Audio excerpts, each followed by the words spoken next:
今天要给大家分享的是上汤苋菜。一个皮蛋去壳以后切成小丁，一个煮熟的咸蛋同样去壳以后切成小丁，50克的午餐肉也是切成约1厘米见方的小丁，3瓣大蒜头切片或是剁碎都可以。250克已经洗净的红苋菜，苋菜只取嫩叶，老梗不要，这样煮出来才够滑嫩。煮滚1锅水，加1小勺的盐和1大勺的食用油，放入苋菜汆烫约1分钟，然后捞出备用。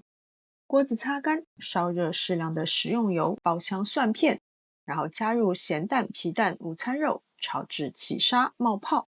倒入大概300毫升的热水，保持沸腾的状态煮大约1分钟，然后先试一下味道，因为咸蛋已经有咸味了的，根据这个汤头的咸度才决定要加多少的盐。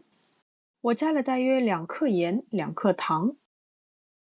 再次试一下味道，味道合适了就加入汆烫过的苋菜和少许的白胡椒粉，轻轻拌匀就可以出锅了。汤汁浓郁，苋菜滑嫩，你一定想不到绿叶菜还能这么好吃。皮蛋加咸蛋就是天然的鲜味炸弹，而且苋菜的含钙量非常高，所以这道菜不仅好吃，还营养满满。好了，今天的视频就到这边，非常感谢大家的观看，我们下次再见。